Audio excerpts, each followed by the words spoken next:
From the food we eat, the air we breathe, the land we dwell, to the health of our body and mind and the well-being of all things in the universe.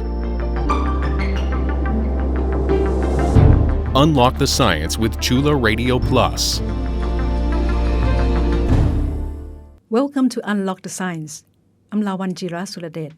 Today, Unlock the Science will focus on a recent globally lucrative industry. It is electronic sports, known in short as eSports. It has been estimated that the worth of this industry is $1 billion. eSports is a form of video gaming where different players and teams compete against each other for a championship and prizes. This industry and its competition have kept on rising, now that over 500 video games are included in eSport tournaments around the world. eSports can be played on various electronic devices, including mobile phones, tablets, computers, or consoles. Like traditional sports, eSport is organized as a tournament or league, which is watched by millions of spectators, either at a chosen venue, through televised broadcasts or online streaming services. Currently, YouTube and Twitch are the world's most popular platform for streaming eSports. Twitch is a streaming platform exclusively catered to gaming.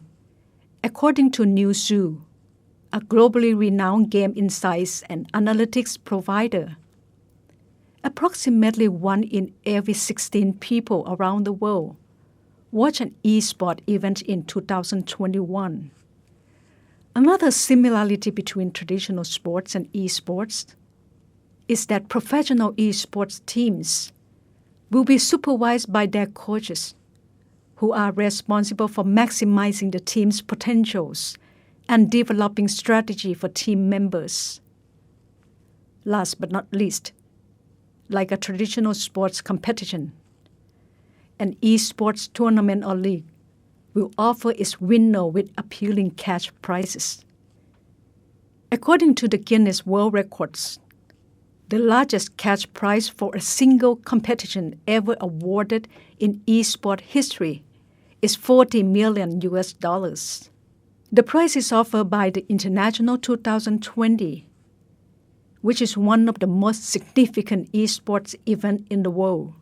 The industry has seen a remarkable growth, as its revenue in 2021 is estimated to reach $1 billion, or more than twice the amount just 5 years ago.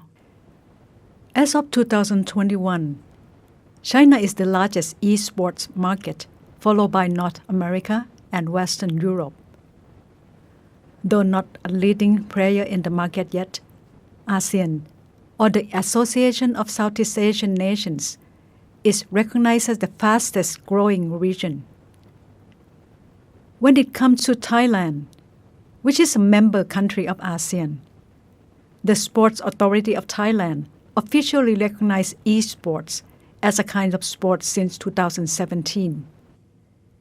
In an interview with TechSource, a website focusing on technology, Manirat Anulom Sombat, Chief Executive of C Thailand, which is an internet-based consumer company, said, I quote, "Today Thailand is already the eSports hub of Southeast Asia."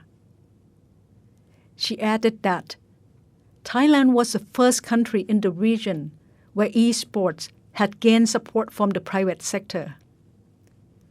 Furthermore, the country has become the venue for Southeast Asia's largest annual eSport event known as Garena World since 2012.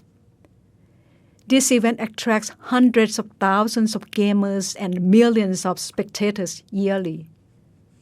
With large-scale events and a considerable number of competitors and audience, eSports increasingly proves itself as a profitable industry. To understand this thriving industry better, Unlock the Science reporter Ha Wang Meng talks to Assistant Professor Dr. Vishnu Kotrajaras from Department of Computer Engineering, Faculty of Engineering, Chulalongkorn University.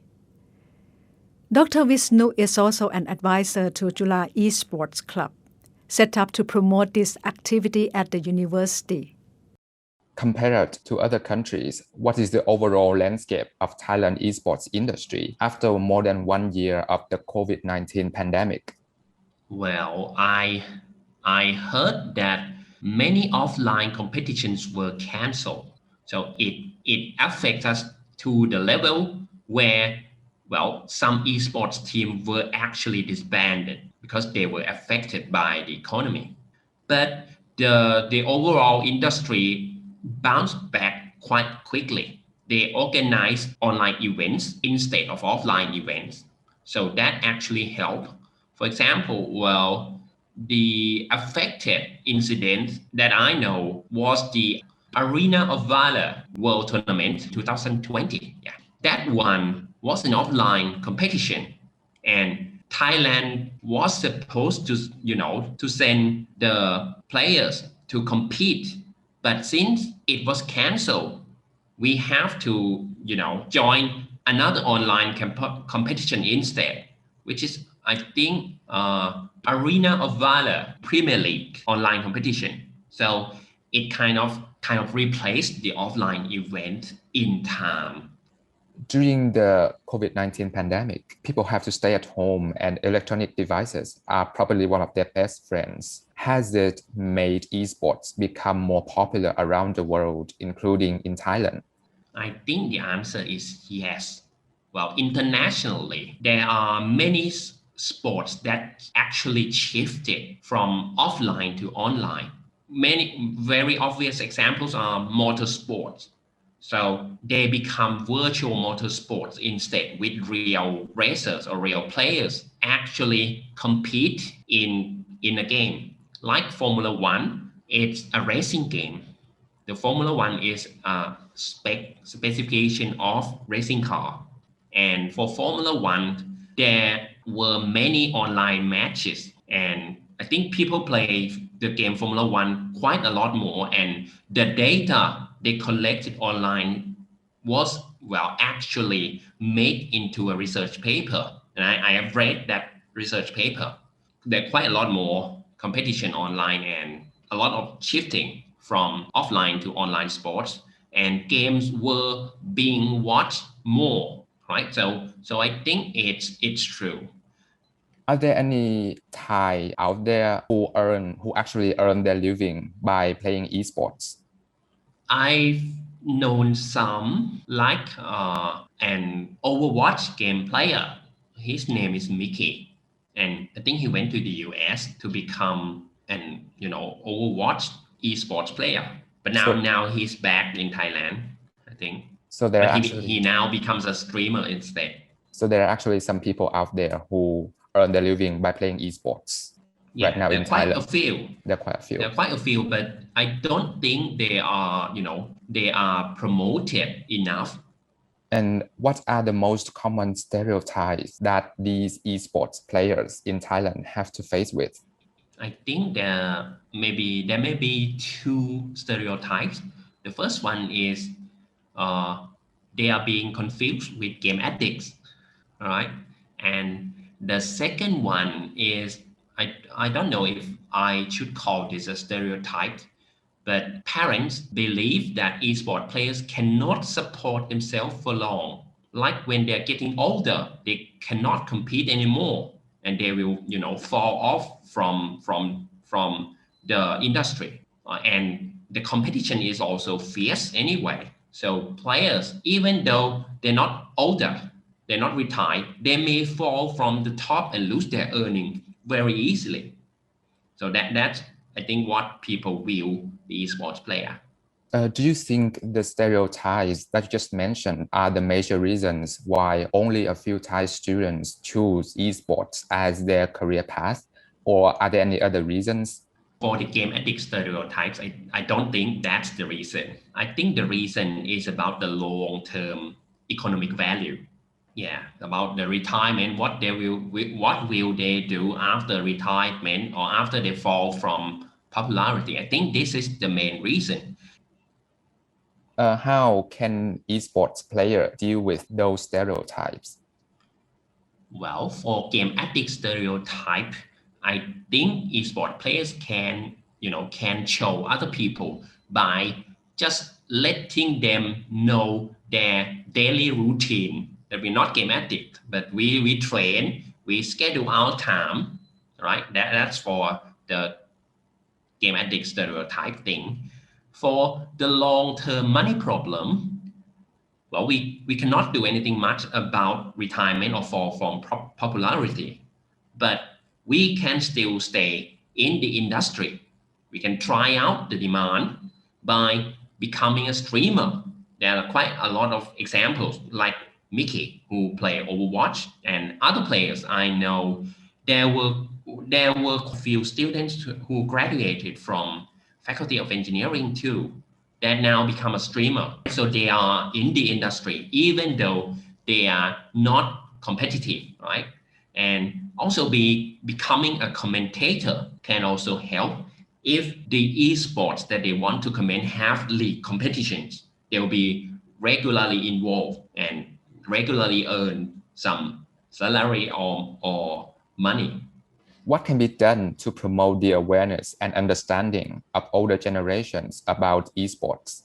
Well, if we are to promote the awareness, I think if it's done by the authority, then the authority can organize esports in regular TV channels, or organize some esports events or esport broadcasting that are easy to watch, like maybe football, the game FIFA or something like that. So ordinary people can also watch and understand right away.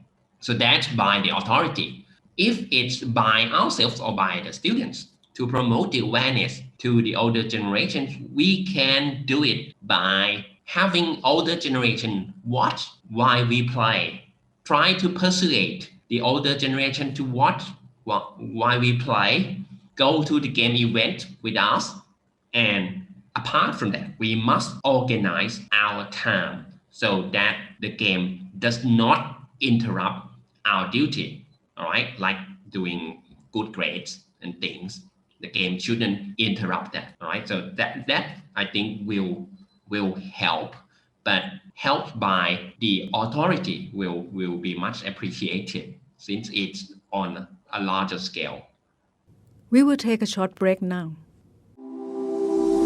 You are listening to Unlock the Science on Chula Radio Plus.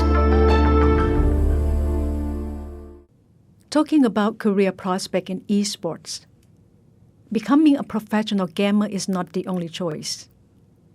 In fact, the industry offers as many career opportunities as other fields do. Coaches, commentators, journalists, production staff, or event managers, to name but a few, can all play important roles in this industry. Hitmaker, the largest job-seeking platform dedicated to esports and based in the United Kingdom, lists over 10,000 employment opportunities in different countries around the world. Apart from the entertainment value of esports, diverse professional opportunities are the other reasons why young people find this industry attractive. However, development of esports and access to related job opportunity in Thailand continue to face challenges. A research by Beacon Venture Capital, a fund owned by Kasikorn Bank, a major commercial bank in Thailand, finds out that the toughest challenge for the esports industry here has been the negative viewpoints of the society. Many people still think that video games are for immature children. The picture of the whole esports ecosystem remains unclear to a majority of Thai population. To facilitate esports experience of its students and personnel, Office of Academic Resources at Chulalongkorn University, together with the Chula eSports Club, introduced a Chula eSports Zones in 2019. The zones, occupying a room equipped with facility needed for video games playing, serves as a center for gaining knowledge and honing skill in eSports of the university. To help us discover eSports experience, Pattrawut Rattanawiboon, a third-year student of Department of Nuclear Engineering, and Borwornsak Eiumtrakul, a fresh graduate from Department of Industrial Engineering, join a discussion with Unlock the Science reporter Ha Hwang Mang. Both are from Faculty of Engineering, Chulalongkorn University. Pattrawut is the former president of Chula eSports Club, and Borwornsak is a gamer and past competitor at the Dota 2 University Championship in 2019. Dota 2 is a tournament joined by university students from Thailand, Malaysia, and Myanmar. There were 8 teams in total, 4 from Thailand and 2 each from Malaysia and Myanmar. Hi, Pattrawut and Borwornsak. I would like to start by having you share with the audience about what or who motivated you to participate in esports. Pattrawut, could you give your answer first? Yes, I was playing video games. I mean, mostly computer games since I was 4 or maybe earlier. So I was playing since I was young and I was childhood. So I really have a close relation with games. So it's just really deep inside me that I want to work in the gaming industry for any kind of position, just like being developer, being a director, being a publisher, being everything in this kind of community in this industry. What about you, Borwornsak? So I also play games since I was a kid, but what motivated me most is when one of my friends invited me to play in a tournament when I was in grade 12 or Mathayom 6. From there, I think it's fun and I start enjoy playing in the tournament. So when I joined the university, I also participate in the esports club with one of my friends as an athlete, and I also work there as a member of the staff too. And Pattrawut, as the former president of Chula eSports Club, how active do you think Chula University community is when it comes to esports?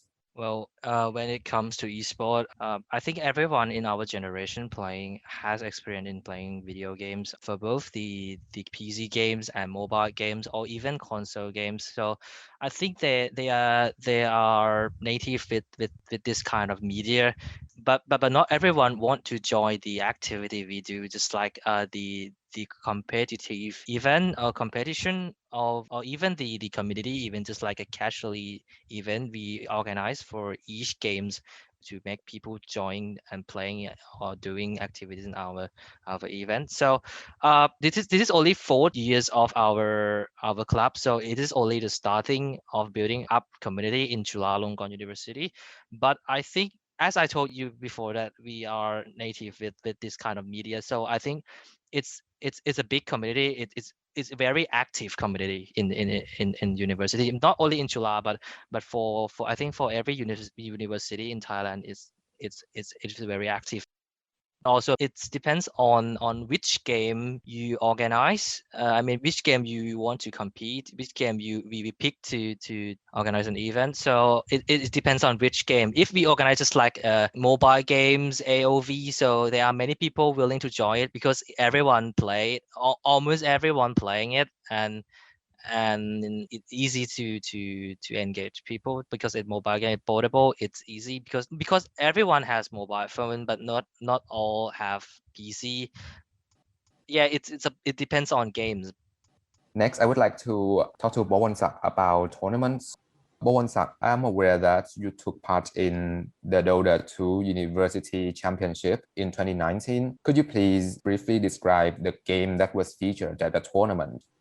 Yeah, so the game is called Dota 2. It's like a 5 versus 5 games, which you call it a multiplayer online battle arena. So you like pick your own heroes and you have a base, and what you do is you try to destroy the enemy base and see who destroyed first. I would like you to elaborate more on your experience at the tournament in 2019. So what was the atmosphere at the tournament like? So I think the atmosphere that at the tournament is pretty friendly for the Thai team and the staff because most of us knew each other before. But for the Thailand teams and the team from Myanmar and Malaysia, sometimes it's pretty tense because it's hard to communicate with each other because not every players are comfortable communicating in English. So sometimes they just can't communicate with each other at all. How did you feel while competing against other teams? When I was competing with the other teams, I felt that it was fun and it's like an exciting experience that you can't find from playing normally against some other random players.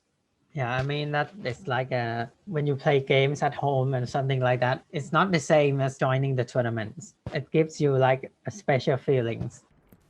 And Pattrawut, how do your parents think about your participation in esports? How my parent thinks. Currently they have the neutral attitude toward an esport because now people know that it's just work. It's just like going to office work, and it's just about game. It's just normal work, just like others. But in the past they have a bit negative attitude toward it because they have no idea how could it be a job sitting in front of the computer all day. How could it make money? How could you sustain yourself doing it? Yeah, they have concern in the past, but now they're not thinking about it. They just don't care about that much. That if I can sustain myself, if I can taking care of myself, just doing fine with my work, doing fine with my study, so they're fine. They're good. And what about you, Borwornsak? Do you share the same experience with Pattrawut? Yeah, at first my parents also thinks that it's not good for me to like be sitting in front of the computer all day. But when I started joining the tournaments, I started to win prize also. So they were much more supportive after that. But it's like they don't know how to watch me play in the tournament. It's like I try to explain the game to them, but I think for Dota, it's like there's so much information and so much things going on that they just told me that they don't understand anything that's going on in the game, so they can't watch at all. Yeah. And considering your direct involvement with esports tournaments, do you aim to become a professional esports player in the future? I don't think I aim to be a professional esports players in the future because I think for the professional esports players career is like when you grew older, I think it's harder to perform well because there are so much cases about professional players when they grew older, they start to become slow, just like other sport like football or something. When you grew older, you run slower than before or something like that. It's the same with esports. I see. And what do you think about this, Pattrawut? Do you aim to become professional esports player in the future? No, to be honest, I knew myself I cannot be good enough in gaming, so I cannot be a pro player for sure. So you would prefer to work in other areas of the industry? Yeah, I think I'm better in organizing event than playing in the event. Alan Shu, Regional Head of Strategic Partnership and Esports Development of Garena, Thailand, the esports competition event, has said that the annual average income of a successful professional esports player could range from 800,000 to 5 million baht, or about 25,000 to 161,000 US dollars. Their earning comes from tournaments, sponsorship, live streaming, and brand endorsement. Dr. Vishnu, who teaches computer engineering, said that Chulalongkorn University is thinking about the possibility of an eSport curriculum. Despite of the unfavorable attitude toward the esports among many adults in the country, the industry could still enjoy a good growth, with support from the private sector and educational institutions. Unlock the Science would like to thank Assistant Professor Dr. Vishnu Kotrajaras from Department of Computer Engineering, Pattrawut Rattanawiboon of Department of Nuclear Engineering, and Borwornsak Eiumtrakul of Department of Industrial Engineering. All the three are from Faculty of Engineering, Chulalongkorn University. I hope you enjoy our program. You can listen to Unlock the Science on Chula Radio Plus at FM 101.5 every Saturday from 1 p.m. to 1:30 p.m. You can also listen and follow us on our website, curadio.chula.ac.th, and our Facebook page. And our program is also available as podcasts. See you again next Saturday. Have a nice day.